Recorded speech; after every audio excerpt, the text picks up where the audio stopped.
Hello students, स्वागत है आप सभी का the NAP physics YouTube channel पे। हम अब अपने फोर्थ सेमेस्टर बीएससी फिजिक्स के स्टडी कंटेंट आज से चालू कर रहे हैं। इस वीडियो से हम चालू कर रहे हैं। तो सबसे पहले डीएससी डिपार्टमेंट स्पेसिफिक कोर्स जो फिजिक्स का हमारा पेपर है, जिसका टाइटल है वेव एंड ऑप्टिक्स, एक क्लासिकल फिजिक्स के फील्ड का एक पेपर है जो कि बहुत अच्छा आपको नॉलेज भी देगा और आप इसमें अच्छे स्कोर भी कंटेन कर सकते हैं। तो हमारे जो हम लोग जो रूल फॉलो करते हैं उसके अकॉर्डिंग हम इस पेपर को पढ़ना स्टार्ट करेंगे, जिसमें इस बार थोड़े से और स्पेसिफिक हम करेंगे आपके लिए इस कोर्स को कि नंबर ऑफ वीडियोस की संख्या इस बार हम कम रखेंगे, लेंथ ज़्यादा रहेगा थोड़ा सा, क्योंकि पिछले हर 2 सेमेस्टर के जो क्लासेस अभी तक बने हुए हैं उसमें लगभग 28 से 30-32 वीडियो होते हैं, लेकिन उनके लेंथ छोटे-छोटे होते हैं, 25 मिनट, 15 मिनट, 20 मिनट ऐसे करके।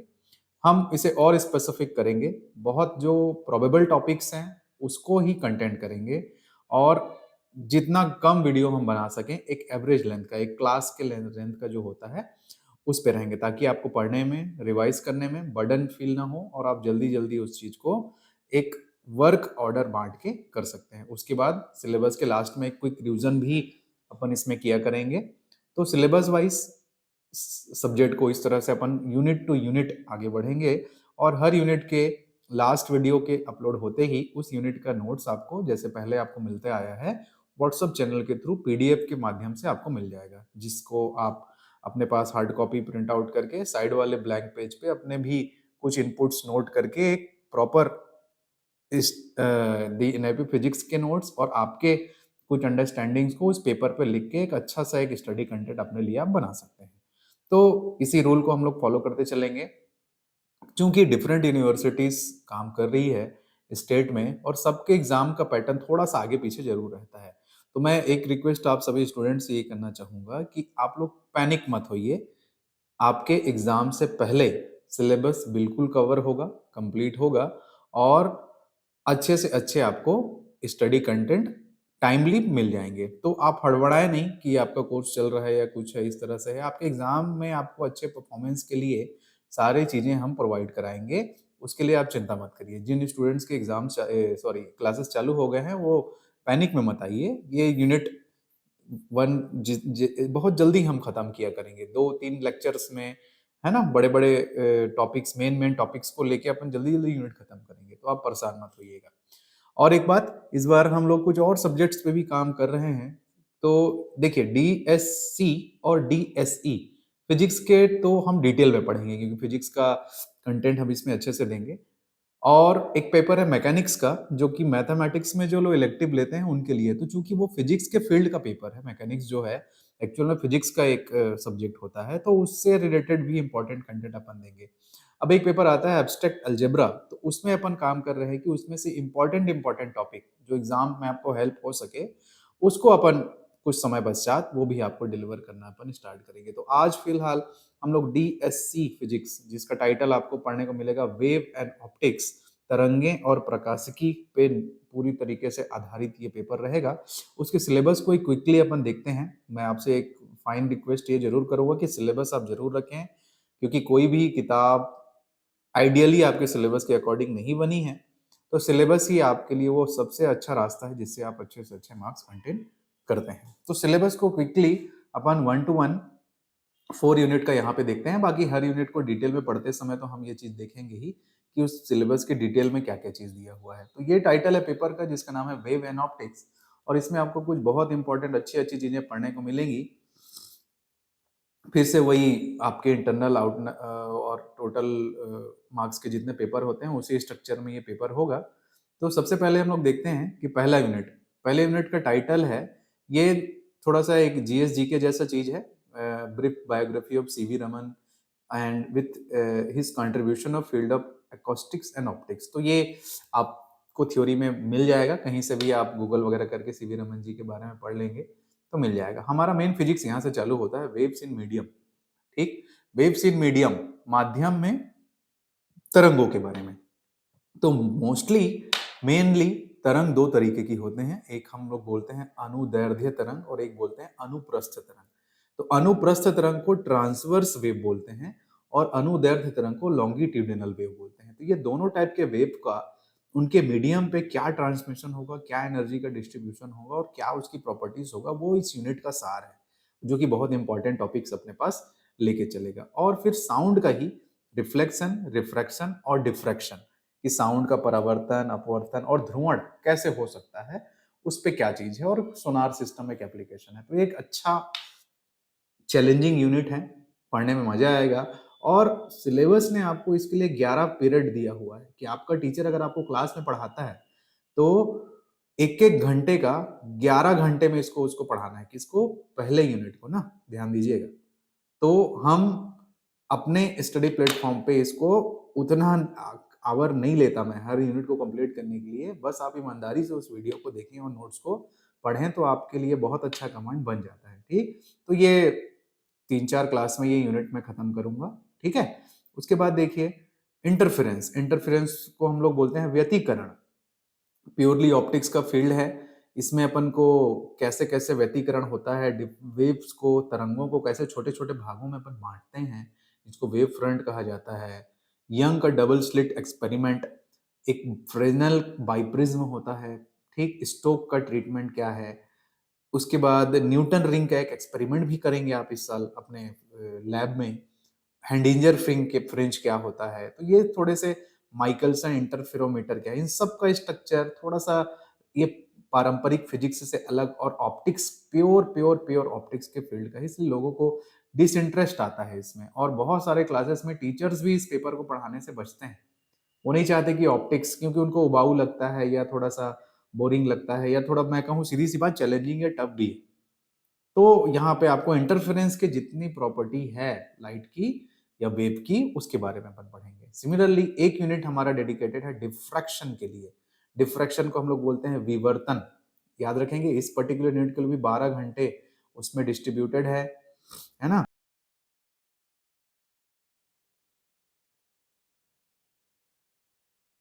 ओके, तो दूसरा यूनिट इंटरफेरेंस पे बेस्ड है। तीसरा यूनिट डिफ्रैक्शन, जिसको विवर्तन बोलते हैं, जो किनारे हैं, शार्प किनारे, तीखे बाउंड्रीज से प्रकाश के तरंगों का मुड़ना ही डिफ्रैक्शन कहलाता है, वेव्स का मुड़ना। तो उसके अंदर अपन ग्रेटिंग के बारे में पढ़ेंगे, जोन प्लेट के बारे में पढ़ेंगे। ठीक, हाफ जोन प्लेट क्या है, जो ग्रेटिंग से रिलेटेड आप लोग प्रैक्टिकल भी करेंगे आपके लिए। तो इस पर्टिकुलर यूनिट के लिए एनईपी ने 11 घंटे दिया है।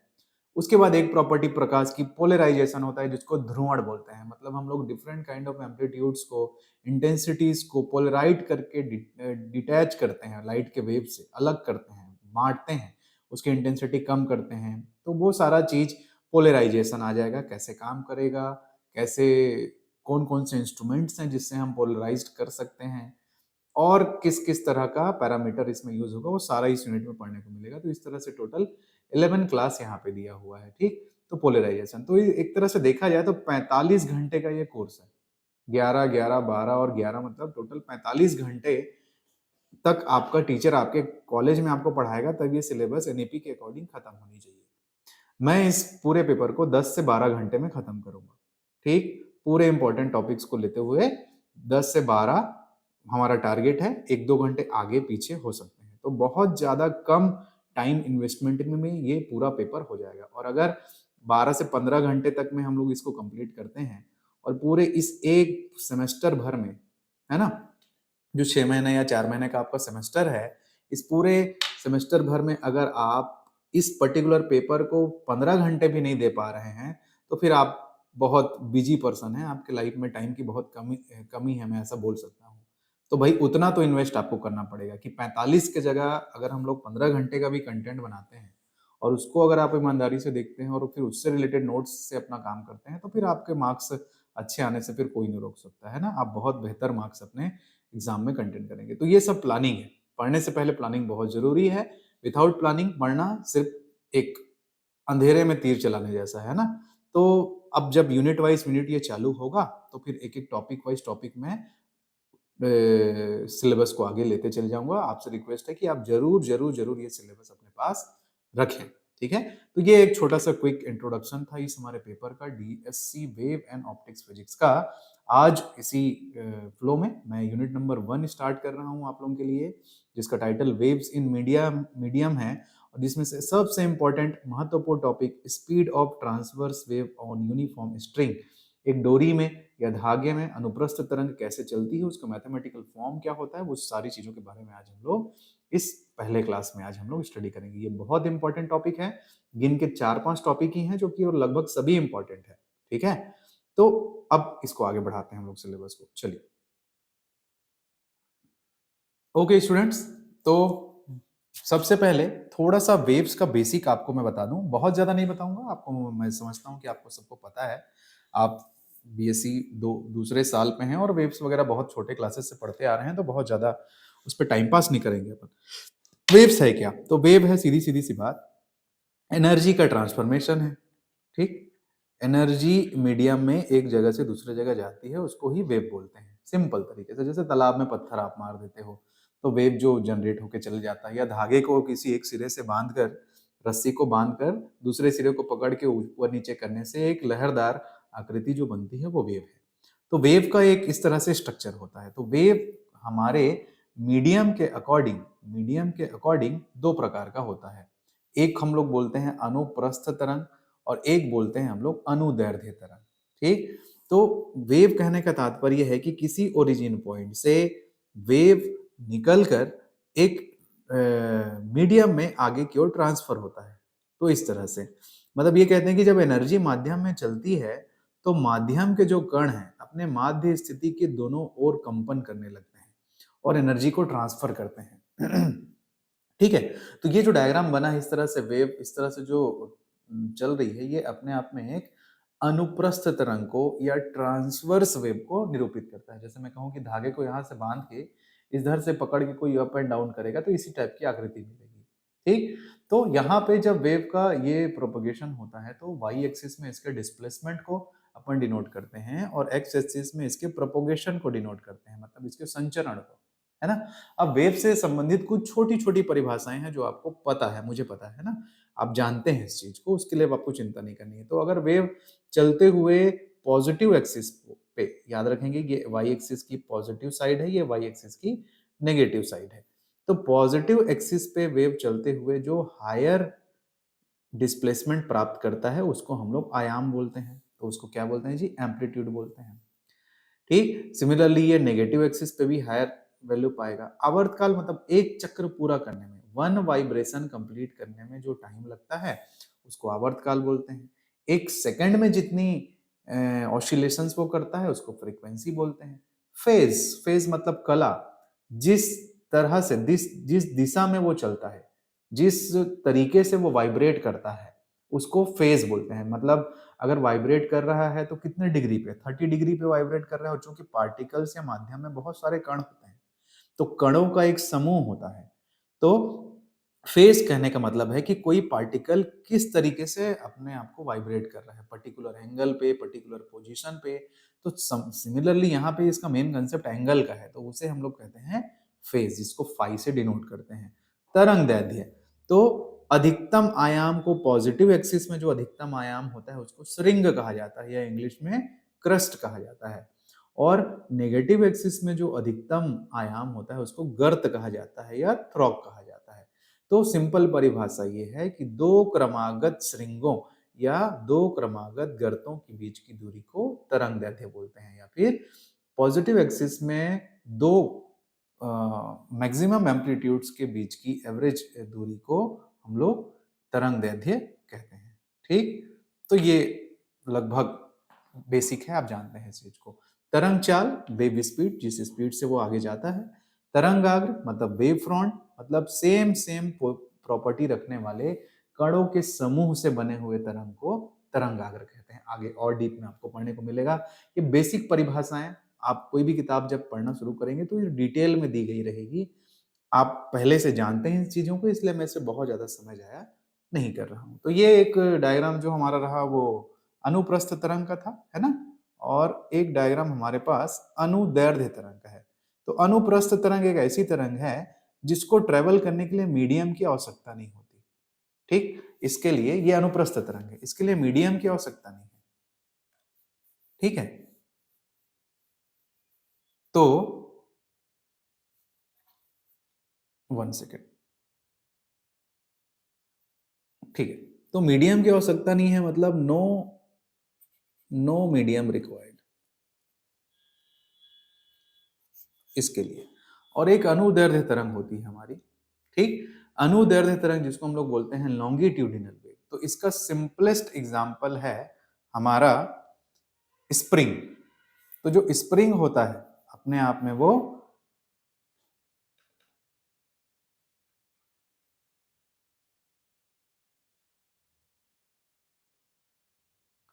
अनुदैर्ध्य तरंग को प्रदर्शित करता है। तो स्प्रिंग का ये एक सामान्य अवस्था है, ये वाला।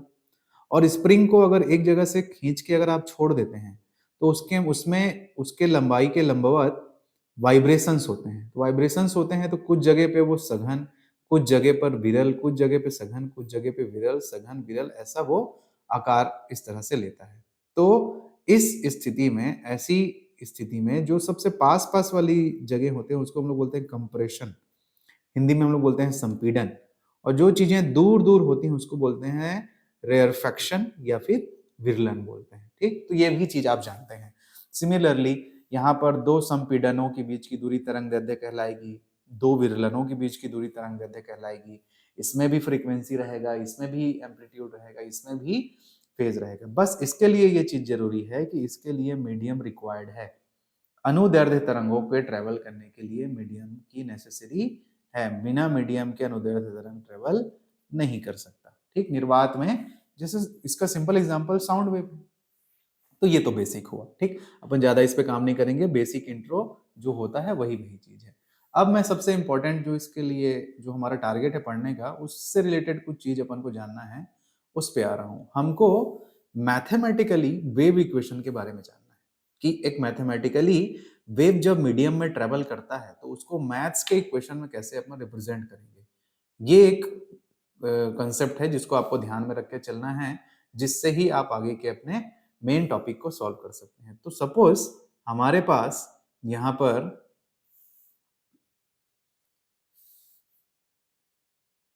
ठीक है, तो ये एक आइडियल इक्वेशन है जिसे आपको याद रख के चलना है। मैं आज इसको डिराइव भी करके बताऊंगा, लेकिन ये परीक्षा में नहीं आएगा कि इसको डिराइव करो करके। इसका उपयोग करना है किसके लिए, डोरी वाले कंसेप्ट के लिए। तो पहले समझते हैं कि ये आता कैसे है। आप इसको देख लीजिए अच्छे से, ये आपके माइंड में होना चाहिए कि d2y/dt² is equal to v² d2y/dx2। ये वेव इक्वेशन होता है, वन डायमेंशनल वेव का समीकरण है, अवकल समीकरण है। कैसे आता है, क्या कंसेप्ट है इसका, उसको समझते हैं। तो सबसे पहले ये डायग्राम देखिए कि ये मूल बिंदु है। कोई पार्टिकल का मेजरमेंट अगर आपको स्पेस में करना है तो मूल बिंदु से आप करेंगे। मान लेते हैं कि इस पर्टिकुलर शेप के अकॉर्डिंग वेव ट्रेवल कर रहा है, पॉजिटिव एक्स एक्सिस के अकॉर्डिंग, वाई एक्सिस के अकॉर्डिंग उसके डिस्प्लेसमेंट को आप मेजर करेंगे। तो एक्स मूल बिंदु से मान लेते हैं हम लोग कि एक्स दूरी पर कोई बिंदु पी है, या कण यहां पर है, कहां पर, बिंदु पी पर। पार्टिकल मूव करता है, आपको पता है वेव में। तो पॉइंट नंबर पी का डिस्प्लेसमेंट वाई एक्सिस के अकॉर्डिंग स्मॉल वाई ले लिए, वी तरंग के वेग से ये तरंग जो है आगे मूव करता था। तो अब हमको इस पॉइंट पी के अकॉर्डिंग वेव इक्वेशन फाइंड करना है कि ये पार्टिकल जिस रास्ते से चलता है, जिस शेप को फॉलो करता है, उसके अकॉर्डिंग उसका मैथमेटिकल इक्वेशन क्या होगा। ठीक, तो सबसे पहले हम जानते हैं कि टाइम के अकॉर्डिंग ये आगे बढ़ेगा, क्योंकि वेग है। वेग क्या होता है जी, दूरी बटे समय। जितना दूरी तय करेगा उससे रिलेटेड समय भी होना चाहिए। तो हम ये जानते हैं कि जो डिस्प्लेसमेंट है वो समय का फलन है, y is equal to f t. ठीक है, समय का फलन है। अब माना मूल बिंदु से x अक्ष की धनात्मक दिशा में x दूरी पर स्थित कण p का समय t पर विस्थापन क्या होगा। ठीक, इसको कैसे समझेंगे, ध्यान दीजिएगा। मूल बिंदु से x अक्ष की धनात्मक दिशा में x दूरी पर स्थित कण p का समय t पर विस्थापन, समय t पर विस्थापन याद रखेंगे ना, समय t पर विस्थापन। हम ये मानते हैं कि माना कोई कण बिंदु O पर समय t पर है, तो फलन क्या है, y is equal to f of t है। अब वो अगर O से यहां तक चला, यहां तक चला, कितने दूरी चला, x दूरी चला, तो वेग बराबर क्या होता है जी, दूरी बटे समय। तो दूरी बटे समय ऐसे आप लिखेंगे दूरी बटे समय। तो समय कितना होगा? तो समय का मान t बराबर आपको मिल रहा है x बटे v। इतना समय कण को यहां से यहां तक पहुंचने में कितना समय लगेगा? x बटे v समय लगेगा। तो फलन का जो विस्थापन है पॉइंट P पर, उसमें यदि आप x माइनस v समय घटा देंगे, इतना समय घटा देंगे, फंक्शन के अकॉर्डिंग मैं उसको रिप्रेजेंट करना चाह रहा हूं, ध्यान दीजिएगा। इक्वेशन नंबर 1 को बिंदु P पर जो विस्थापन होगा वो उसमें जो समय लग रहा है वो x बटे v समय कम लगेगा, क्योंकि इस जगह से अगर उसको मेजर करेंगे तो, क्योंकि x बटे v वो टाइम है जिस पर वो यहां तक पहुंच रहा है दूरी। तो समय t पर याद रखेंगे, समय t पर हम निकाल रहे हैं, t पर स्थिति यहां पे होती है। तो चाहे आप f ऑफ t बोलिए या t minus x upon v बोलिए, एक ही चीज रहेगा। तो मूल बिंदु से x अक्ष की धनात्मक दिशा में x दूरी पर स्थित कण p का समय t पर विस्थापन मूल समय पर कितना होगा? इससे इतना कम करना पड़ेगा ना, मतलब यहां तक जब आगे गए तो x बटे t, आप x बटे v आप समय लगा यहाँ पर, तो इतना ही समय अगर कम कर दूंगा तो कण फिर से कहां पे मिल जाएगा? यहाँ पे मिल जाएगा। तो उस पर्टिकुलर पोजीशन पे इस पॉइंट, ये कण P जो है इतने समय पहले यहाँ पे होगा, ये हम कह रहे हैं। यहीं से चल के वो यहां तक गया होगा ना। तो ये इक्वेशन नंबर आपको ये मिल गया, इक्वेशन नंबर 2। ये फंक्शन इक्वेशन नंबर 1 था, फंक्शन इक्वेशन नंबर 2 है। सिमिलरली अगर कण इससे और पीछे रहा होगा, इधर इस तरफ नेगेटिव एक्सिस में, ठीक, इससे पीछे अगर आप उसको देखना चाहते हैं, सेम कि x अक्ष की धनात्मक दिशा में प्रगामी तरंग को ये इक्वेशन प्रदर्शित कर रहा है, ठीक, ये वाला इक्वेशन, ठीक है। अगर जस्ट इसके और पीछे आप जाना चाह रहे हैं तो इस पॉइंट से पहले, इस पॉइंट से पहले वेव जो है x बटे v टाइम आगे रहेगा, उतना जोड़ोगे तब उसमें जाएगा, इस यहां तक पहुंचने के लिए तो वो आगे आएगा, ठीक। तो अब यहां से एक चीज समझ में आ रहा है इक्वेशन नंबर 2 से कि जो डिस्प्लेसमेंट है वो टाइम का फंक्शन है और आपके पोजीशन x का फंक्शन है। तो दो फंक्शन पे डिपेंड करता है डिस्प्लेसमेंट, समय पे और डिस्प्लेसमेंट पे, ठीक। चलिए मैथमेटिकली आगे बढ़ते हैं इस पे, तो क्या मिलेगा? हाँ, ये वाला आपको लाइन मिल जाएगा। इसी प्रकार x अक्ष की ऋणात्मक दिशा में चलने पर तरंग का समीकरण इस तरह से रिप्रेजेंट होगा, ठीक, क्योंकि ठीक जो कण यहां पर था, यहां पर, वो ठीक पहले कितना होगा तो उतना ही समय उसमें क्या होगा जी, अगर आप जोड़ोगे इस पे, तब हम कण की स्थिति को यही दर्शा रहे हैं, कंफ्यूज मत होइएगा, ठीक। तो यहां पर इस पदों पर कितना होगा यहां पे देखना है। तो अगर यहां पर आपको x प्लस, आप सॉरी, यहां पर t प्लस एक्स बटे v करोगे आप, जस्ट पीछे के लिए, इधर के लिए, ठीक, और इधर से जस्ट आगे के लिए आपने क्या किया है? t माइनस एक्स बटे v, ठीक, तभी तो इतना मिलेगा आपको। यहां पे हम देख रहे हैं कण की स्थिति, बार बार बोल रहा हूं मैं, कण की स्थिति मैं यहां पे देख रहा हूं। अगर आप कंफ्यूज होके यहाँ पे मत देखिए कण की स्थिति को, या उससे पहले की पोजीशन पे अगर ऐसे है तो यहाँ मत देखिए, हम यहाँ के पदों पे यहाँ देख रहे हैं, तो उसके अकॉर्डिंग ऐसा करना पड़ेगा। यहाँ के अकॉर्डिंग यहाँ देख रहे हैं तो ये करना पड़ेगा, ठीक, क्योंकि ओरिजिन पॉइंट से लेना है। तो सिमिलरली एक्स एक्सिस के नेगेटिव एक्सिस में भी वो चीज मिलेगा आपको। तो ये इक्वेशन मिल गया, इक्वेशन 3, ठीक, ऋणात्मक दिशा में चलने के लिए इजी है। अब इक्वेशन नंबर 2 जो आया था वो किसका किसका फलन था जी? दूरी का था और समय का था। तो सिंपल हमको उसका 2 बार पार्शियल डिफरेंशियल कर लेना है। जैसे क्या आया था इक्वेशन, ये था ना कि y is equal to f t minus x upon v. इस इक्वेशन का पार्शियल डेरिवेटिव कर रहे हैं, एक बार t के रिस्पेक्ट में, एक बार x के रिस्पेक्ट में। देखिए जब t के रिस्पेक्ट में करोगे तो ये मिलेगा, जब x उसको x के रिस्पेक्ट में करोगे dy by d x, del y by del x है ना, आंशिक अवकलन है, तो ये मिलेगा आपको, ये लिख दिए।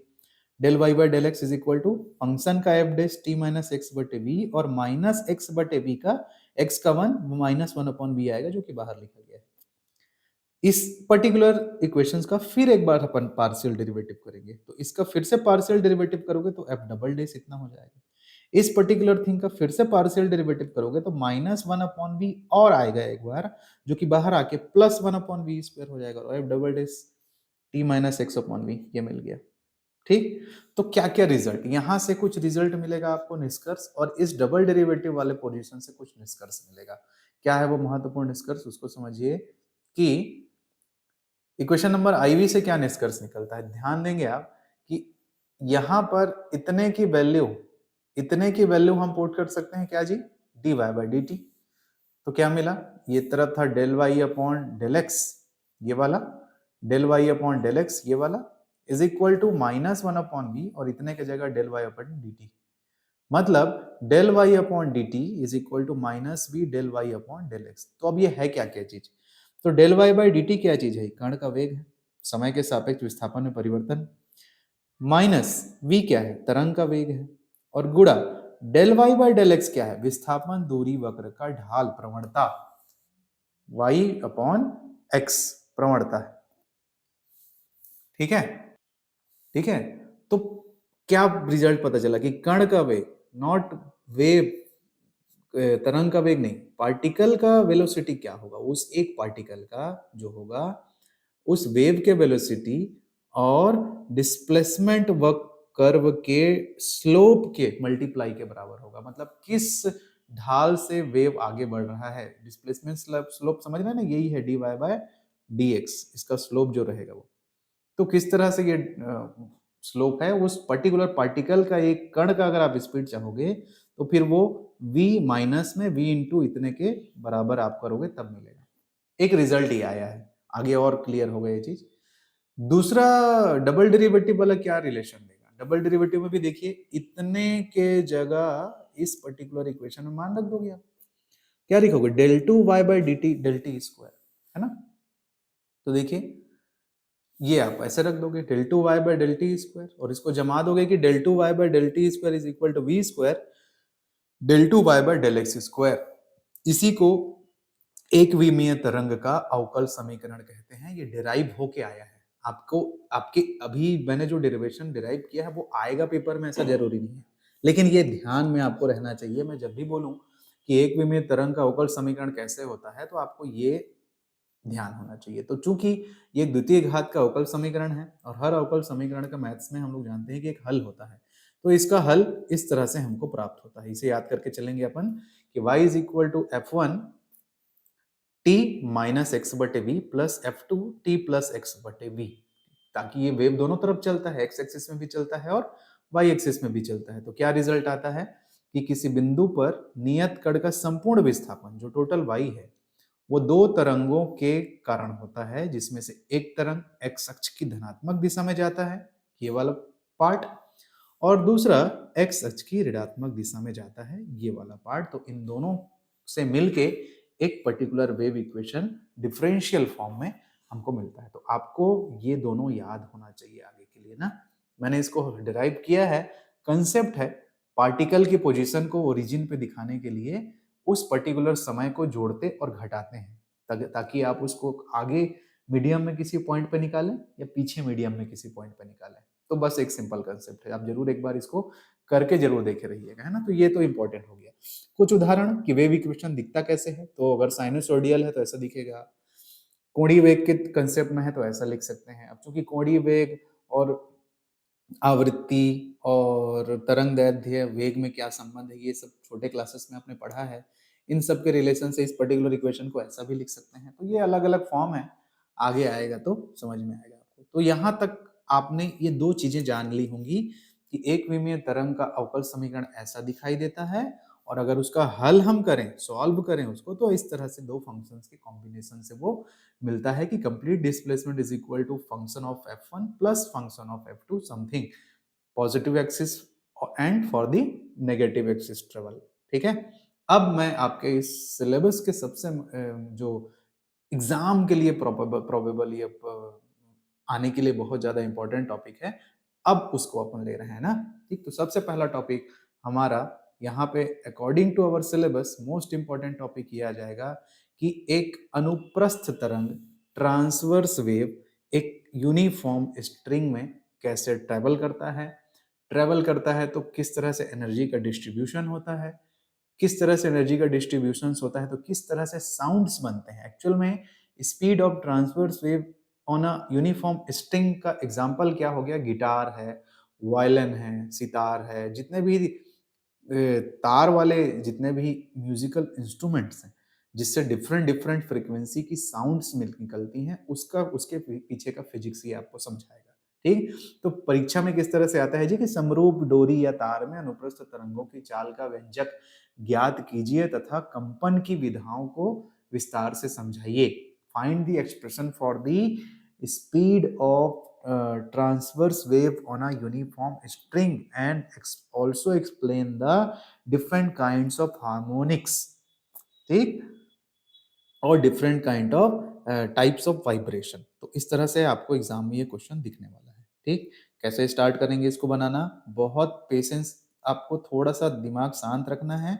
डायग्राम में इसके सारा सारा हल छुपा हुआ है, थोड़ा सा विजुअलाइजेशन करेंगे तो आपको इसके आंसर बहुत अच्छे से बन जाएंगे। ठीक, तो सबसे इंपॉर्टेंट इसके लिए कंसेप्ट दिमाग में विजुअलाइज करने की जरूरत है, जिसको कहते हैं हम लोग आदर्श डोरी। आदर्श डोरी कहते हैं जिसको बोलते हैं आइडियल स्ट्रिंग। तो आदर्श डोरी क्या चीज है, एक ऐसा तार या ऐसा धागा जिसकी कुछ विशेष प्रॉपर्टीज होती हैं। ठीक, तो किस तरह से प्रॉपर्टीज होती है, यहाँ पे मैंने शॉर्ट में लिख दिया है कि वो एक समान द्रव्यमान का होता है, मतलब अलग अलग द्रव्यमान का नहीं, सब तरफ उसके द्रव्यमान का डिस्ट्रीब्यूशन एक समान होता है।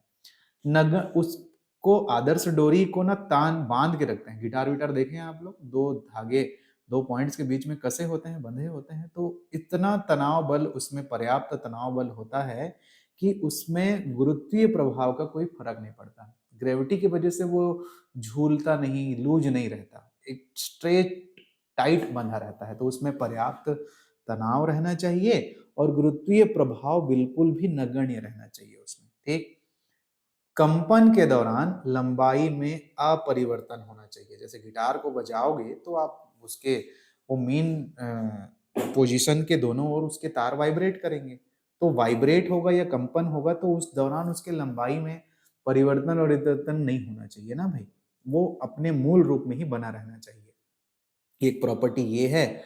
और एक चीज कि वो लचीली होनी चाहिए और एक समान घनत्व वाली होनी चाहिए। लचीली कहने का मतलब, जब आप म्यूजिक इंस्ट्रूमेंट्स के तारों को छेड़ते हैं तो वापस वो एक टाइम तक वाइब्रेट करने के बाद वापस अपनी मूल स्थिति में आ जानी चाहिए, तो उसको लचीली बोलेंगे। और एक समान घनत्व वाली होनी चाहिए कहने का मतलब है कि material density of this material, material density of the material of the string are ideal और यूनिफॉर्मली, सब जगह जिस भी धातु का वो बना है वो एक समान तरीके से रहना चाहिए। तो ये कुछ संकल्पनाएं हैं, कुछ कॉन्सेप्ट्स हैं जिसको आइडियल स्ट्रिंग के स्टडी के लिए लिया जाता है, तभी आप उसको आइडियल स्ट्रिंग या आदर्श डोरी कहोगे। ठीक है, तो भाई यहां पर 1 सेकेंड, अब अपन को इस डायग्राम को अच्छे से समझना है कि ये डायग्राम क्या क्या चीजों को निरूपित करता है और किस तरह से इस पर्टिकुलर सिचुएशन को यहाँ पे डिफाइन किया गया है। तो थोड़ा सा ध्यान से डायग्राम को समझेंगे हम। दो पॉइंट हैं ए और बी, ए और बी के बीच में तार को एक जो आदर्श डोरी बोलते हैं उसको बांधे हैं एकदम टाइट खींच के। ठीक, ऐसा ये कंसेप्ट है और उसका विस्तार ही एक्स एक्सिस के अकॉर्डिंग है। तो अभी फिलहाल आप इमेजिन करिए ए से बी तक को देखिए। ठीक, जिसका लेंथ, इस डोरी का लेंथ कितना है, एल लंबाई का है। एल लंबाई के एक डोरी को बिंदु ए और बी के बीच में कसा गया है, बांधा गया है। डोरी का एक छोटा अल्पांश पीक्यू हमने ले लिया है यहाँ पर। इसी डोरी का एक छोटा खंड, ये वाला खंड हमने ले लिया है। ठीक, जैसे भाई गिटार बजाते हो तो पूरे तार को थोड़ी हिलाते हो, एक छोटे से पॉइंट को आप उंगली से या उसके डिफ्लेक्टर से टच करते हैं, है ना, छोटे से पॉइंट को। तो वो जो छोटा सा पॉइंट आप डोरी का लेते हैं आप, वही तो उसका क्या कहलाएगा, आपका अल्पांश कहलाएगा। उसी जगह को छेड़ते हो आप, है ना। तो पीक्यू वो एरिया है, हमारे इस तार का पीक्यू वो एरिया है। अब ठीक, अब चूंकि ये डोरी वाइब्रेट करेगा तो ए बी से ये वाइब्रेशन होगा, तो इस तरह से जो कर्व बना है ना, वो जो कर्व बना है वो वेव है, वाइब्रेशन वेव है। मतलब डोरी जो शिफ्ट होके जाएगी, हम केवल पॉजिटिव एक्सिस की ओर वो जाएगा, या उसको गिटार को अगर बजाना है तो ऐसे पकड़ के खींचोगे, थोड़ा सा एक तरफ पकड़ के छोड़ोगे, तो मान लो एक्स वाई एक्सिस की ओर आपने डोरी को पकड़ी है, ऐसा खींचा ऊपर, तो एक पैराबोलिक स्ट्रक्चर बनेगा उस तार का। और पैराबोलिक स्ट्रक्चर बनेगा तो ये जो पीक्यू है, जो अल्पांश आपने लिया था जिसका विड्थ मैंने ले लिया है dx, छोटा सा विड्थ, वो शिफ्ट होकर यहाँ पे चला जाएगा, इस पैराबोलिक स्ट्रक्चर पे यहाँ पर। और चूंकि ये आदर्श डोरी है तो खींचने से इसके लंबाई में कोई परिवर्तन नहीं होगा, तो P Q is equal to P dash Q dash. यही चीज यहाँ पे लिखे हैं, चूंकि आदर्श डोरी है इसलिए पी क्यू का length is equal to P dash Q dash का लेंथ बराबर होगा dx के।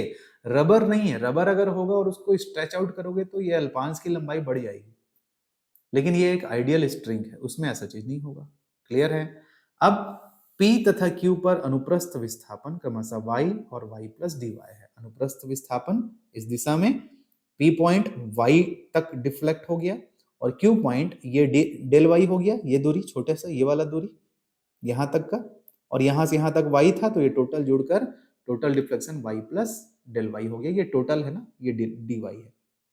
तो ये चीज आपने चित्र में समझा लिया। अब बिंदु P डैश तथा Q डैश पर खींची गई स्पर्श रेखाओं के x अक्ष के साथ झुकाव। ठीक, इस पर भाई इस पॉइंट से डोरी तनी हुई थी तो इस तरफ तनाव बल लगेगा, टेंशन फोर्स लगेगा। सिमिलरली इस पॉइंट पर भी डोरी तनी हुई है तो इस दिशा में हर अलग अलग बिंदु पर टेंशन फोर्स लगेगा।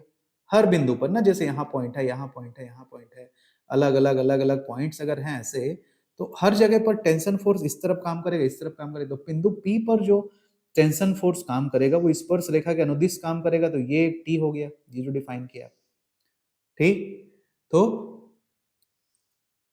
पॉइंट P डेश से एक टेंशन फोर्स ऐसे काम कर रहा है, पॉइंट Q डेश से एक टेंशन फोर्स T इस तरफ काम कर रहा है, ये आपको दिख रहा है। तो इनके झुकाव, स्पर्श रेखा के जो झुकाव हैं, अगर आप एक पैरेलल लाइन खींचेंगे तो ये इस एंगल पे है, फाई पे, ये वाला। सिमिलरली ये वाला छोटा है, ये वाला एंगल इससे, तो ये फाई माइनस डी फाई, जो थोड़ा सा छोटा एंगल है उसको डी फाई अपन ले ली है। ये फाई है, ये फाई है, और बिकॉज ये वाला एंगल दो भागों से मिलकर बना है, कंप्लीट में से ये छोटे से डी फाई को माइनस करेंगे तो ये आएगा। तो मान लो एक तरफ phi, phi minus D phi, diagram बनाएंगे तो याद हो जाएगा आपको। ठीक है, झुकाव, क्योंकि इधर का एंगल कम बनेगा, इधर का एंगल ज्यादा बन रहा है ना। जैसे जैसे आप भाई कोई भी कर्व है, यहाँ से स्पर्श रेखा खींचोगे, फिर यहाँ से खींचोगे, फिर यहाँ से ऐसे ऐसे खिंचाएगा, फिर और ऐसे खिंचाएगा, तो कोण की लंबाई अलग अलग दिशाओं के अकॉर्डिंग कम ज्यादा होती है। तो ये वाला अधिक है और ये वाला कम है, तो कितना कम है? डी फाई अमाउंट कम है। ठीक है, तो अब हम जो पी डैश और क्यू डैश पर जो फोर्स काम कर रहा है, टेंशन फोर्स काम कर रहा है, उसको एक्स और वाई अक्ष की दिशा में अलग अलग बांटेंगे, अलग अलग डिस्ट्रीब्यूट करेंगे। तो आप लोग फिजिक्स या वेक्टर फॉर्म में ये चीज पढ़ के जानते हैं कि हॉरिजॉन्टल कंपोनेंट को कॉस से रिप्रेजेंट करते हैं और वर्टिकल कंपोनेंट को साइन से रिप्रेजेंट करते हैं। तो जो फोर्स उस पर लग रहा है और जो एंगल वो बना रहा है उसके अकॉर्डिंग इस चीज को लगाया जाता है। तो जरा देखिए, पॉइंट नंबर पी डैश पर horizontal component T cos phi होगा क्योंकि एंगल फाई है, और सिमिलरली वर्टिकल कंपोनेंट फोर्स का या टेंशन फोर्स का टी साइन फाई होगा, ये vertical component. Similarly point number Q dash पर horizontal component T cos phi minus D phi होगा इस एंगल की वजह से, और सिमिलरली इसका vertical component T sine phi minus D phi होगा। तो आपने एंगल के अकॉर्डिंग वर्टिकल कंपोनेंट्स और हॉरिजॉन्टल कंपोनेंट्स में टेंशन फोर्स को बांट दिया है। ये वेक्टर कॉन्सेप्ट जब हम पढ़ते हैं तो इस तरह से हम वियोजित करते हैं, बलों को वियोजित करते हैं, एक तरह से मैकेनिक्स है ना। तो क्या किए यहाँ पर कि पी डैश पर तनाव का एक्स घटक टी कॉस फाई, ये वाला है भाई। क्यू डैश पर तनाव का एक्स घटक t cos phi minus D phi, ये वाला है। पी डैश पर तनाव टी का वाई घटक, y component T sine phi, and similarly q dash पर टेंशन फोर्स टी का y component T sine phi minus D phi, आपने डिफाइन कर दिया। अब थोड़ा सा ध्यान दीजिएगा कि x जो पोर्शन का एक तनाव बल इस तरफ काम कर रहा है, देखिए ये वाला x का हॉरिजॉन्टल कंपोनेंट, और एक तो हॉरिजॉन्टल कंपोनेंट इस तरफ काम कर रहा है, इस तरफ। तो भाई दोनों की दिशा विपरीत है ना, ये इस तरफ काम कर रहा है इस दिशा में, और ये वाला इस दिशा में काम कर रहा है। सेम वर्टिकल कंपोनेंट को देखिए, टी साइन फाई इधर काम कर रहा है नीचे की ओर, ये वाला, और similarly t sine phi minus D phi इधर काम कर रहा है। तो दोनों की दिशा कैसे है जी? विपरीत है ना। तो जब हम लोग टोटल निकालेंगे तो टोटल जोड़ना है दोनों को कि एक्स एक्सिस की ओर कितना तनाव बल काम कर रहा है और वाई अक्ष के अनुदिश कितने तनाव बल काम कर रहे हैं, तो दोनों को जोड़ेंगे but minus sign is come. ठीक है, तो चलिए ध्यान से टोटल कर लेते हैं। तो मान लीजिए मैं वाई अक्ष की दिशा में परिणामी तनाव निकालना चाहता हूं, वाई अक्ष की दिशा में, तो ये वाई घटक है, ये वाई घटक है, तो एक तरफ काम कर रहा है टी साइन फाई, प्लस करूंगा t sine phi minus D phi total, लेकिन इसकी दिशा क्या है जी, विपरीत है। देखिए टी डायग्राम में देख लीजिए, t sine phi minus D phi ऊपर की ओर काम कर रहा है और टी साइन फाई नीचे की ओर काम कर रहा है, तो टोटल जो टी वाई आप लिखेंगे तो यहाँ पे उसकी वजह से माइनस आ गया है, कोई कंफ्यूजन नहीं होने चाहिए। सिमिलरली टी एक्स, एक्स अक्ष के अनुदिश टोटल तनाव बल t cos phi plus t sine phi minus D phi करते, लेकिन दिशा में विपरीत होने की वजह से इस बीच में माइनस आ गया है, कंफ्यूज नहीं होंगे। देख लीजिए डायग्राम, इस तरफ काम कर रहा है, ये वाला इस तरफ काम कर रहा है, तो आपने ये टोटल निकाल लिया। तो यहाँ तक आपका ये एक पेज में जितना किए हैं, यहाँ तक आपको कोई परेशानी नहीं होनी चाहिए। डायग्राम फ्री हैंड बनाइए, एक एक चीज को समझिए वहां पे डिस्ट्रीब्यूट करते हुए, और इतना ही मटेरियल थ्योरी में इतना लिखिए। तो यहाँ तक हमने ये समीकरण एक प्राप्त किया है, जो कि एक्स एक्सिस और वाई एक्सिस में total of force, tension force को रिप्रेजेंट करता है। ठीक, तो हम लोगों ने टोटल टेंशन फोर्स निकाल लिया है। अब आगे चलते हैं थोड़ा सा, चूंकि हम लोग जानते हैं इन दोनों टोटल प्राप्त किए गए समीकरणों से हमको कुछ रिजल्ट निकाल के चलना है, उस चीज को समझिएगा। चूंकि विस्थापन अति अल्प है, बहुत कम विस्थापन होगा ना, जब आप गिटार बजाओगे तो बहुत ज्यादा आगे नहीं खिंच सकता, वो डायग्राम में हमने पैराबोला जैसे बना दिया है, तो बहुत कम विस्थापन होगा टेंशन फोर्स के अकॉर्डिंग, मतलब फाई और फाई माइनस डी फाई का मान भी बहुत कम होगा। यहाँ तो डायग्राम को बड़ा सा बनाया है ताकि आपको समझ में आए ऐसा करके पूरा, लेकिन तार को जब छेड़ोगे ना इधर इसके दोनों ओर, तो वो उतना वाइब्रेट इतना कम होता है कि बहुत ज्यादा नगण्य रूप में, तो उसके मान बहुत कम होंगे, जो डिफ्लेक्शन है जो फाई का, तो हम बोल सकते हैं कि जो फाई और फाई माइनस डी फाई का मान भी बहुत बहुत कम होगा। तो मतलब cos phi minus D phi को बराबर मान सकते हैं कॉस फाई के। तो पहला वाला जो टोटल का इक्वेशन आया था t x is equal to t cos phi minus t cos phi minus D phi, उसके जगह टी कॉस फाई रख सकते हैं, तो फाइनली टी एक्स आपको जीरो मिल जाएगा। के एक्स दिशा में लगने वाला तनाव क्या है, जीरो है। तो सिंपल है, एक्स एक्सिस में टेंशन फोर्स एक दूसरे को संतुलित कर देता है और उस पर लगने वाला तनाव बल क्या हो जाता है, जीरो हो जाता है। अब जो टेंशन फोर्स लगेगा वाई एक्सिस के अकॉर्डिंग लगेगा, वर्टिकल जो शिफ्टिंग हुई है उसकी वजह से, उस पे बात करते हैं थोड़ा सा। तो अब चूंकि हम sine phi minus D phi को सिर्फ फाई माइनस डी फाई लिख सकते हैं, क्योंकि वैल्यू बहुत छोटा है डिफ्लेक्शन का, और जो साइन फाई है उसको सिर्फ फाई लिख सकते हैं। ठीक, और फाई को भी 10 फाई ले लेते हैं। अब ये सबसे इंपॉर्टेंट, ये स्टार में करके रखा हुआ हूं कि ये कैसे आपको पता चलेगा कि 10 फाई लेना है, डायग्राम से समझेंगे। तो सबसे पहले जो चुने हैं उसका काम करते हैं। हमारा टी वाई क्या था जी, टी वाई आपने निकाल के रखा था T sine phi minus T sine phi minus D phi, ये हमने निकाल के रखा था। तो यहाँ पे जहां पे साइन फाई था, sorry sine phi minus D phi था, वहां हम फाई माइनस डी फाई रख सकते हैं, और जहां पर साइन फाई था वहां सिर्फ फाई रख सकते हो, मतलब यहाँ सिर्फ फाई, तो ये फाई रख दिए, और यहाँ पर इसके जगह भी फाई माइनस डी फाई, तो ये रख दिए, तो ये मिल गया आपको। तो टी वाई बराबर क्या मिल गया, T D phi, T D phi. और हम ये मान रहे हैं कि तो आखिर ये फाई है क्या।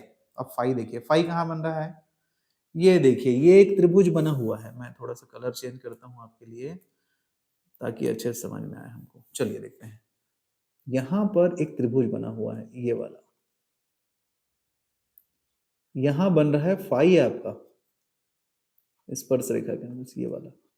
तो फाई है क्या चीज जी, ये dx था, ये तो ये भी dx होगा ये वाला, और ये dy है।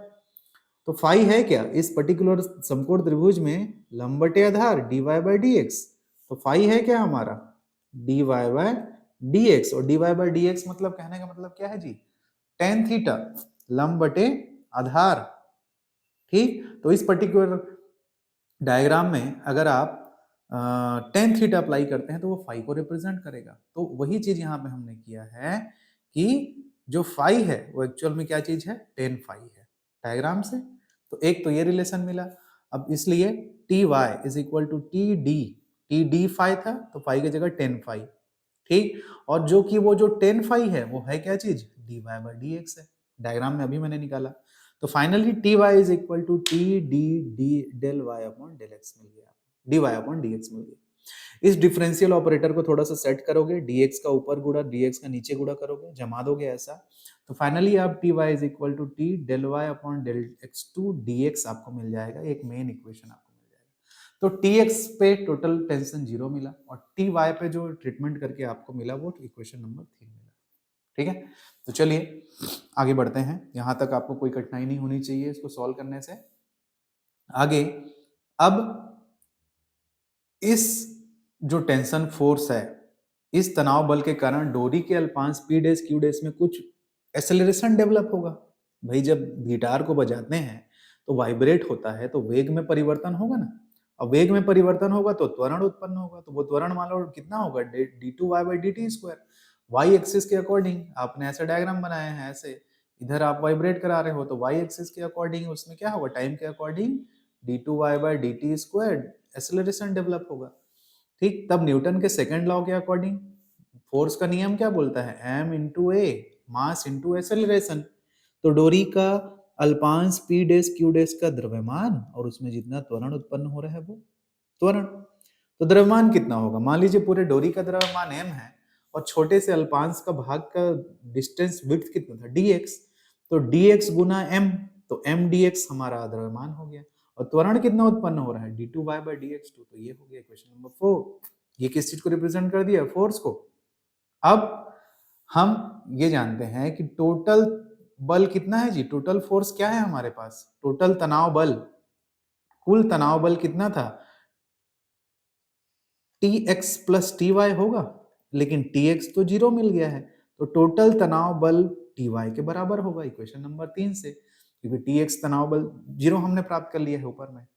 तो यही बल जो होगा वो तनाव बल, न्यूटन के नियम के थ्रू आपने एक बल निकाला और वही बल टेंशन फोर्स के अकॉर्डिंग निकाला, तो दोनों आपस में क्या होंगे, बराबर होंगे। मतलब इक्वेशन नंबर 4 और इक्वेशन नंबर 3 आपस में एक ही चीज को निरूपित करते हैं। तो इक्वेशन नंबर 3 और 4 से हम ये पाते हैं कि यहाँ पर ये ही उस बल के बराबर होगा, तनाव बल जो न्यूटन के नियम के अकॉर्डिंग आप निकाल रहे हो।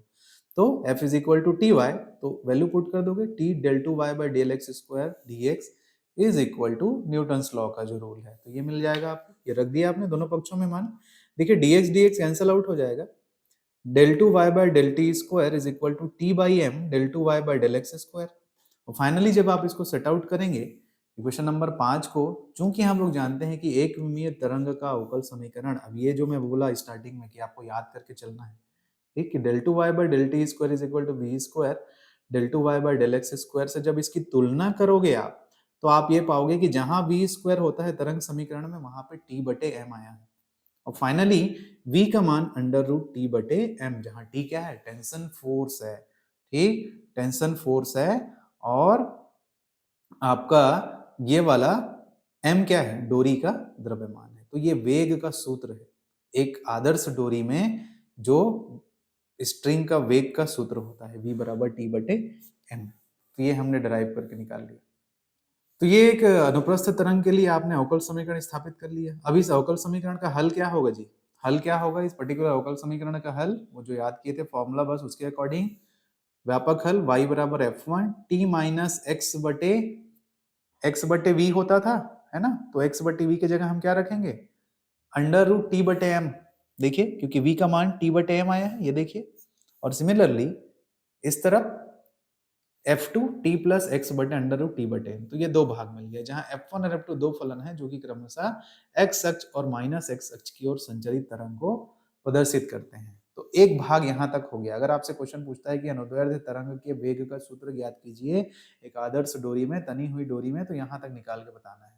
अब इसके आगे अगर ये पूछता है कि मोड्स ऑफ वाइब्रेशन क्या होगा, क्या कि किन विधाओं से साउंड प्रोड्यूस होगा, कैसे अलग अलग फ्रीक्वेंसी की आवाजें आएंगी, उसके बारे में भी बताइए, या कंपन की विधाओं के बारे में भी बताइए, तो आगे अपन को इस चीज को एक्सप्लेन करना है। या अलग से कभी कभी कंपन की विधाओं पे टिप्पणी लिखिए करके क्वेश्चन आता है, तो फिर यहाँ से शुरू करके आगे अपन को बढ़ना पड़ता है। तो कैसे होगा जरा ध्यान से समझिए। ठीक, पहली स्थिति, ये डायग्राम को पहले समझ लीजिए कि मान लीजिए डोरी इस तरह से है, डोरी बीच में ही है ना, डोरी इस तरह से है और उसको केवल दो बिंदुओं के बीच कसा गया है, तो जो वाइब्रेशन होगा इस तरह से होगा, ठीक, वाइब्रेशन होगा वो इस तरह से होगा। तो ये डोरी की लंबाई यदि L है और ये उसका तरंग दैर्ध्य है इस स्थिति में लैम्डा 1, तो उसके जस्ट हाफ 2 बार हो जा रहा है। तो डोरी का जो 2 बार वाइब्रेशन हो रहा है तो जस्ट 2 यहाँ पर। सिमिलरली यदि डोरी को 3 पॉइंट्स ऐसे कसे गए हैं, यहाँ पर भी नॉट लगा दिए, यहाँ पर भी नॉट लगा दिए तार में, तो वाइब्रेशन क्या होगा, इनके बीच वाइब्रेशन होगा और इनके बीच भी वाइब्रेशन होगा। तो इस स्थिति में यदि ये लैम्डा 2 है वेवलेंथ, तो लैम्डा 2/2 यहाँ पर भी लैम्डा 2/2 2 बार मिलेगा। अब यदि आपने 3 बार ऐसा कस दिया है, 3 बार ऐसा कस दिया है, 3 क्या 4 बार नॉट लगा दिया है, तो यहाँ पर वाइब्रेशन होगा, यहाँ पर वाइब्रेशन होगा, यहाँ पर वाइब्रेशन होगा। इस स्थिति में यदि वेवलेंथ लैम्डा 3 है तो लैम्डा 3/2, लैम्डा 3/2, लैम्डा 3/2। 2 क्यों लेते हैं, दोनों तरफ वाइब्रेशन होता है। अब यहाँ पर कुछ टर्मिनोलॉजी है, एन को बोलते हैं नोड्स और कैपिटल ए को बोलते हैं एंटी नोड्स। एन को बोलते हैं निस्पंद, निस्पंद मतलब जहां डोरी बंधी हुई है ना वहां आवाज नहीं आएगा, साउंड प्रोड्यूस नहीं होगी। और ए को बोलते हैं प्रस्पंद और अंग्रेजी में बोलते हैं एंटी नोड। तो एंटी नोड कहां पर है, वहां पर साउंड प्रोड्यूस होगा। तो यहाँ पे के ठो नोड्स और के ठो एंटी नोड बने, 2 ठो नोड बना है और 1 ठो एंटी नोड बना है। ठीक, मतलब निस्पंद 2 ठो बना है, प्रस्पंद 1 ठो बना है। अगर स्थिति ऐसी है तो के ठो नोड बना है जी, 3 ठो बना है और एंटी नोड के ठो बना है, 2 ठो बना है। अगर ऐसा है तो नोड के ठो बना है, 4 ठो बना है और एंटी नोड के ठो बना है, 3 ठो बना है। मतलब हमेशा नोड ज्यादा होता है एक एंटी नोड से, और एंटी नोड जहां बनता है वहीं पर साउंड आता है, बनता है। तो उसकी फ्रीक्वेंसी कितनी होगी वो आपको बताना है। कैसे बताएंगे, मान लीजिए इस स्थिति में, पहली वाली स्थिति में, इस स्थिति में L कितना है, लैम्डा 1/2, मतलब लैम्डा 1 वेवलेंथ कितना होगा, 2L के बराबर। 2 बार डोरी को जोड़ोगे ना जी, ये देखो, एक बार इधर से जोड़ोगे, बाद इधर से जोड़ोगे तो 2L हो गया। तो अभी हम लोगों ने फ्रीक्वेंसी का फॉर्मूला क्या बनाया था, एक सिंपल फॉर्मूला आप जानिएगा ना कि आवर्तकाल और आवृत्ति में क्या संबंध होता है। तो ये होता है n इज इक्वल टू क्या हो गया, एक मिनट जी, n नहीं, अगर फ्रीक्वेंसी और आपके तरंग दैर्ध्य में क्या संबंध होता है, ठीक, तो v is equal to n lambda, ये छोटे क्लासेस में आप लोग पढ़ते आते हैं।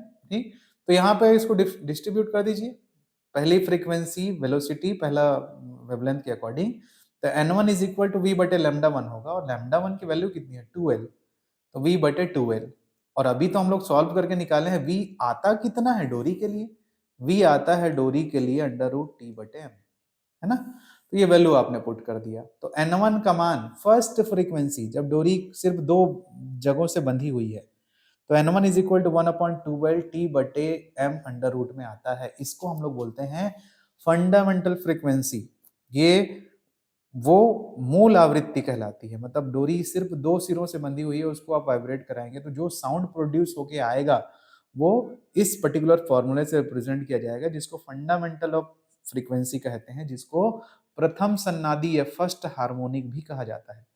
ठीक, जैसे सा रे गामा, ऐसा आप वो म्यूजिक में जाओगे तो थोड़ा सा उसका मैथमेटिकल कंसेप्ट इस तरह से निकल के आता है, कब वो ऐसा सुनाई देगा, कब हाई पिच होगा, तो ये ऐसा।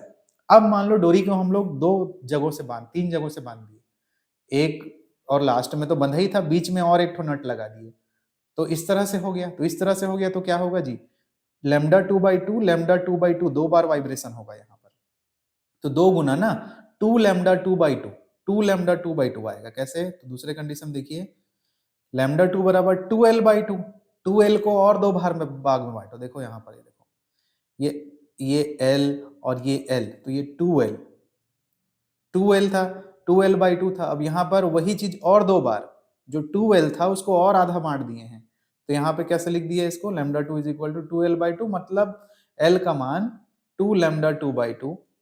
ठीक, मतलब N2 का मान फिर वही फॉर्मूले से ना कि v is equal to n lambda से N2 बराबर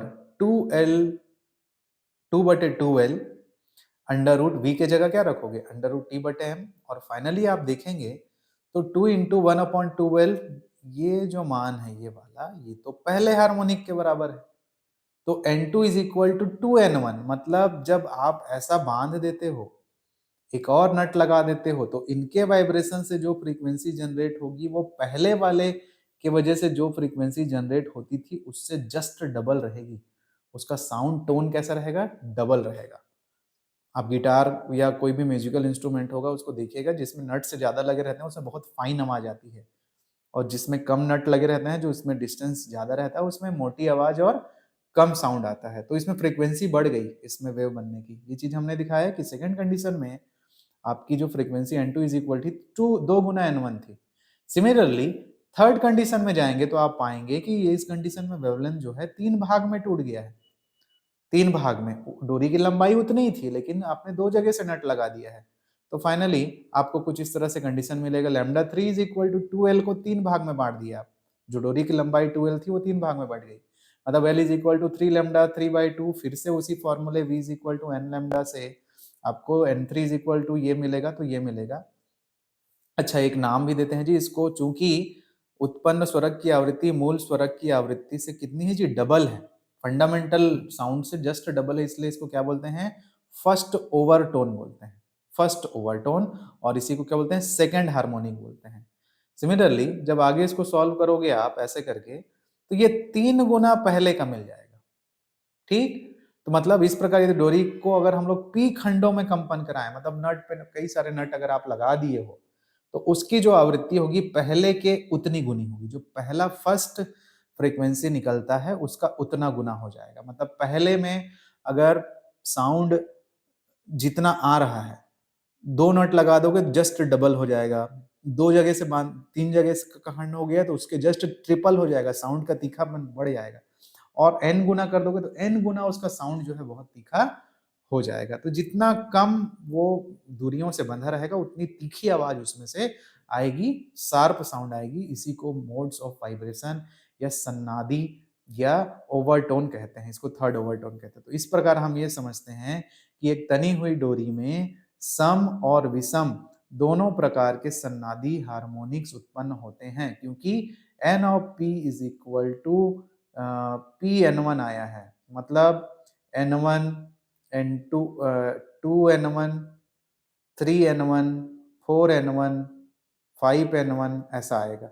मतलब 1 2 3 4 5 सब है। कुछ म्यूजिकल इंस्ट्रूमेंट होते हैं जिसमें सिर्फ N1, ठीक है, 3N1 5N1 ऐसे मिलते हैं। कुछ म्यूजिकल इंस्ट्रूमेंट ऐसे होते हैं जिसमें N2 4 N सॉरी N1 है ना, मतलब 2N1 सॉरी, है ना, 2N1 4N1 6N1 ये मिलता है। लेकिन सब होता है मूल के फंडामेंटल फ्रीक्वेंसी और फंडामेंटल फ्रीक्वेंसी कितनी आई थी जी, N1 is equal to 1/2L √T/m, है ना, इसी का आता है। तो कुछ अलग अलग अब म्यूजिकल इंस्ट्रूमेंट में, बांसुरी में आप देखेंगे, बांसुरी में हम हाथ से रख के उसके छेदों को सम विषम जगहों से बार बार चेंज करते हैं और अलग अलग फ्रीक्वेंसी की चीजें प्राप्त करते हैं साउंड वेव के ट्रेवल से। तो वो भी एक तरह का वेव है, मीडियम में चलने वाला एक वेव है। तो वो साउंड वेव का कंसेप्ट है, मैं केवल एग्जांपल दे रहा हूँ। तो जितने तार वाले वाद्य यंत्र हैं, जिसमें जितने भी ये साउंड का जो ट्रेवल चलता है, उसके बारे में आज हम लोगों ने डीप स्टडी किया, उसके बिहाइंड के फिजिक्स को जाना। तो मेन टॉपिक, जो महत्वपूर्ण टॉपिक आपके सिलेबस के अकॉर्डिंग है, वो यहाँ से शुरू होता है स्टूडेंट्स, की आपको एग्जाम में पूछा जाएगा कि एक speed of transverse wave in uniform string क्या होता है, समझाइए। एक समरूप डोरी तार में अनुप्रस्थ तरंगों की चाल कितनी होती है। तो आपको ये डायग्राम बनाना है, बड़े ही ध्यान से, आसानी से इसको आप बनाइएगा, समझिएगा पीछे का कंसेप्ट क्या चल रहा है। 2-3 बार इसको करेंगे तो समझ में आएगा, लिख लिख के पढ़िएगा। बहुत ज्यादा थ्योरी हम नहीं लिखना है, कम लिखिएगा, और स्टेप बाय स्टेप इसको इस तरह से कॉमन सेंस से सॉल्व करते हुए ये रिजल्ट हम प्राप्त करते हैं वेग के लिए, और ये वाले हम जो कंक्लूजन्स प्राप्त करते हैं इसके मोड्स ऑफ वाइब्रेशन के लिए। ठीक, तो आज का ये पहला क्लास था इस कोर्स का, इस सिलेबस का, वेव एंड ऑप्टिक्स का। ये बहुत अच्छा टॉपिक है, इसे जरूर आप बना के देखें। जो भी डाउट होगा उसे आप मुझसे शेयर करें तो हम इसे सॉल्व करेंगे नेक्स्ट क्लास में। अब हम लोग इसके नेक्स्ट टॉपिक लॉन्गिट्यूडिनल वेव कैसे अब मूव करता है उसके बारे में समझेंगे। ये ट्रांसवर्स वेव था, अनुप्रस्थ तरंगों के लिए था। अब हम अनुदैर्ध्य तरंगों के लिए जाएंगे। फिर से वही डिफरेंशियल इक्वेशन आप याद रखेंगे, जो डिफरेंशियल इक्वेशन हमने यूज करके निकाला था, जो महत्वपूर्ण है उसको ध्यान रखेंगे। उसके सॉल्यूशंस कैसे बनते हैं वो आप ध्यान रखेंगे, ठीक है। अब धीरे धीरे हम लोग अपने कोर्स में भी आगे मूव होते चलेंगे। चलिए मिलते हैं बहुत जल्द आपसे नेक्स्ट क्लास में। Thank you.